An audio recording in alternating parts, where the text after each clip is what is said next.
सुनेनी सासरच्या लोकांसाठी किती जरी केलं ना तरी ती कमीच असते, म्हणजे कुठेतरी ती कमीच पडते बरं का. आणि आज संध्याकाळी माझं ना स्वयंपाकाचा टाईम झाला होता आणि हे बाहेरचं वातावरण बघा कसं झालं होतं. आणि मी जिकडे जाईन तिकडे हे माझं पिल्लू माझ्या मागच असतं.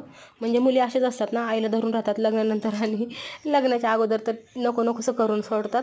आणि मी हे डाळ केली होती, वरण आपण ज्याला वरण म्हणतो ना, तर मुगाच्या डाळीचं पण होतं आणि तुरीच्या डाळीचं पण होतं. तर मी त्याच्यामध्ये एक खासियत आहे, म्हणजे डाळीमध्ये नाही, वरणामध्ये मी एक असा पदार्थ टाकला होता ना, त्याच्यामुळे ना वरण इतकं छान आणि टेस्टी आणि चविष्ट झालं होतं ना. ते म्हणजे कैरी टाकली होती मी त्याच्यामध्ये आणि इतकं मस्त लागलं ना. हॉटेलच्या वरणाला तर काय करता, इतकं भारी लागलं ते. त्याच्यामुळे बघा, आणि कलर पण कसला भारी आला होता, कारण हिरवी कैरी होती ना, आणि डाळ पिवळी आणि हिरवी कैरी, त्याच्यामुळे जरा कलर एकदम मस्त आला होता. ओरिजिनल बघण्यात तर खूपच मजा, म्हणजे खूपच छान दिसत होतं. चला मी वरणाला फोडणी देऊन घेते. आणि आपला विषय कुठे चालला होता, म्हणजे सुनेने किती जरी सासूसाठी सासरच्या लोकांसाठी केलं तर कमीच पडत असते का माहीत नाही का कशासाठी, म्हणजे आपण जरी किती केलं तरी त्यांना कमीपणाच वाटतं. आणि इकडं बघा माझी डाळीला मी फोडणी देते.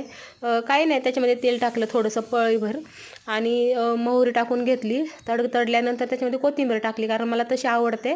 वरून टाकली ना त्याला फ्लेवर येत नाही चांगला. आणि ही आपली फोडणी देऊन झालेली आहे. आणि ही पातीची भाजी तुम्ही खाल्ली का, कांद्याची पात ना मी चिरून घेतली अगोदर आणि खूप दिवसातनं खाल्ली, मस्त लागली, एकदम चव टेस्टी लागली.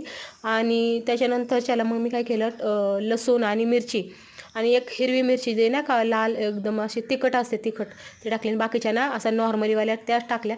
इकडे आपली डाळ आहे ना ती शिजत आहे. इकडे मी पातीच्या भाजीसाठी ना फोडणी दिलेली आहे. आणि इकडे बघा हे पात, आणि त्याच्यामध्ये ना मुगाची डाळ टाकायची किंवा हरभऱ्याची डाळ जरी टाकली ना तरी छान लागते.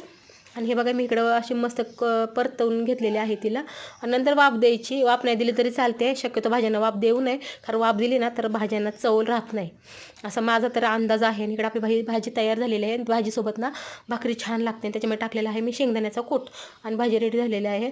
आणि तुमच्याही घरी असंच आहे का, म्हणजे प्रत्येकाच्या घरी हेच असतं म्हणा. सुनाला वाटतं माझ्यासाठी सासर जे करत नाही, सासरच्या वाटतं सून माझ्यासाठी काहीच करत नाही. चला बरं, पटकन सबस्क्राईब करा.